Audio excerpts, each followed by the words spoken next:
जो बजट माननीय वित्त मंत्री महोदय ने अनुमान के तहत प्रस्तुत किया है, इस लक्ष्य की प्राप्ति कैसे होती है और उनका क्रियान्वयन कैसे होता है, ये सबसे महत्वपूर्ण होता है। बजट लागू हो पाया है सही तरीके से? क्या वो जनता के बीच जो है धरातल पर उतर पाया है? पहले तो ये 100 दिन का काम, अभी उसको बढ़ा करके जी राम जी में 125 दिन का काम दिया गया। इसमें कौन सी खराबी है?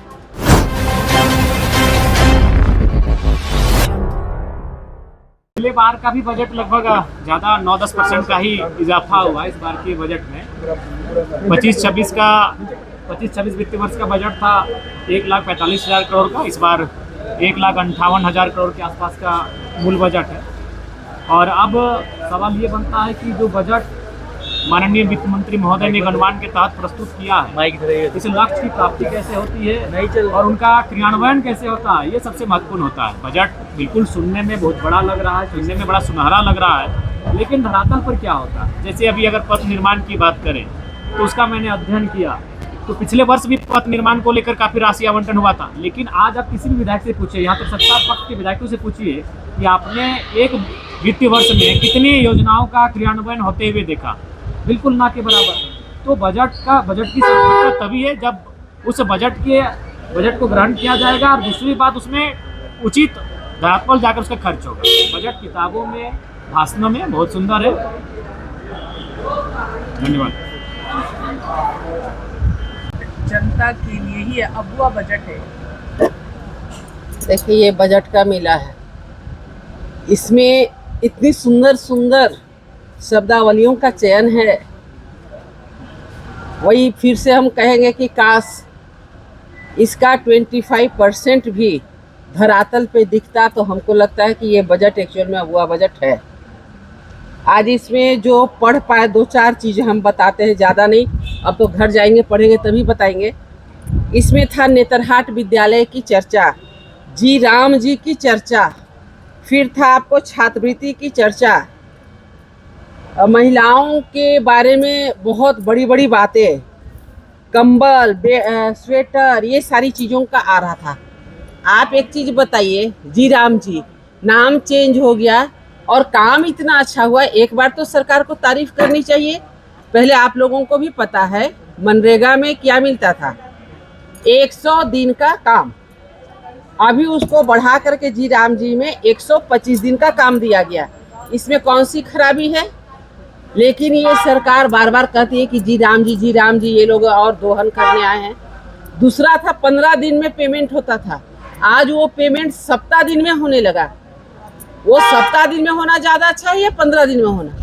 तीसरी है पारदर्शिता, जो आप देखे होंगे कि एक फोटो को अलग अलग एंगल में घुमा घुमा करके 10-10 बार बिचौलियों ने पेमेंट कराया। उसमें किसका हक मारा गया? जो लोग एक्चुअल में काम कर रहे, आज उनका हक मार करके और बिचौलियों के पैकेट में वो पैसा जा रहा था।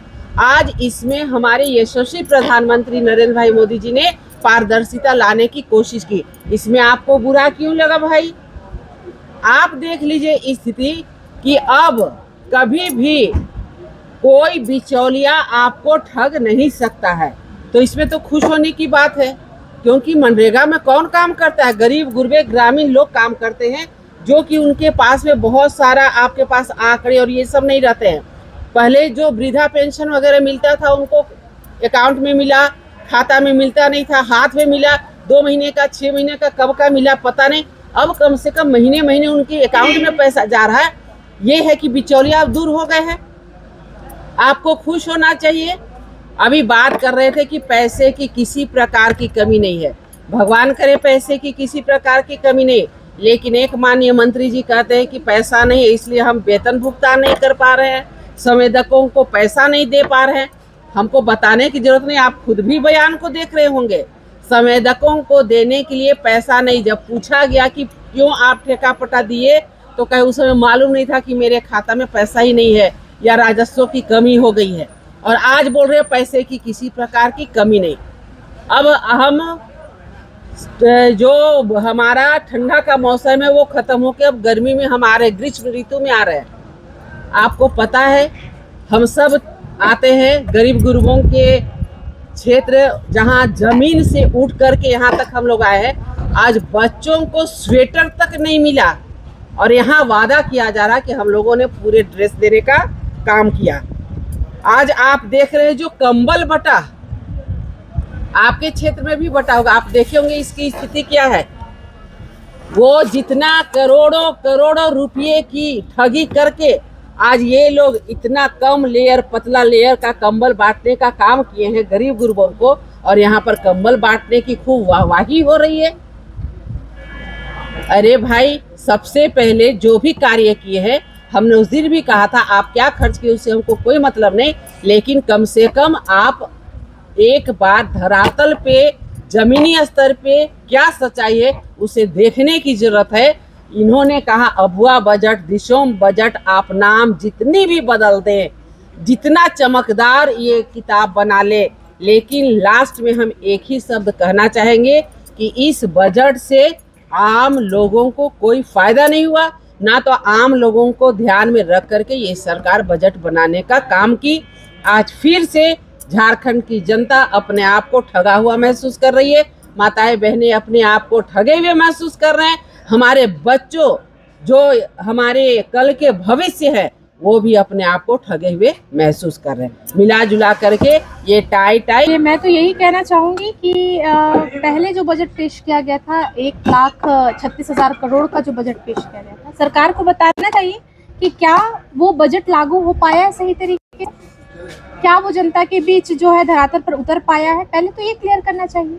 मैं ये बता दूँ तो अभी तक तो वो लागू ही नहीं हो पाया, आप और फिर आंकड़े वाला बजट लेकर आते हैं। बजट ऐसा होना चाहिए जो हर एक वर्ग को सशक्त करे, समाज के हर एक वर्ग को सशक्त करने वाला बजट होना चाहिए, सिर्फ आंकड़ों का संतुलन बनाने वाला बजट नहीं होना चाहिए। तो मुझे तो ये बेहद निराशाजनक बजट रहा, सिर्फ आंकड़ों का जो है आपका खेल बाजीगरी ही मुझे दिखा इसमें। वो कह रहे हैं कि महिलाओं के लिए खास है, मुझे तो नजर नहीं आया। आप अगर महिलाओं के लिए खास से बोल रहे हैं, प्रत्येक महिलाओं को मैया सम्मान योजना की राशि देने का वादा था इनका, 450 रुपए गैस सिलेंडर देने का वादा था इनका, महिलाओं को राज्य के रोजगार में 33% आरक्षण देने का वादा था इनका। क्या ये सभी चीजें धरातल पर उतर सकी? नहीं उतर पाई है अभी तक। तो आपने किया क्या है? आपके माध्यम से, हमारे मीडिया बंधुगणों के माध्यम से ही, अखबारों के माध्यम से ही पता चलता है कि स्वास्थ्य की स्थिति क्या है, आपके शिक्षा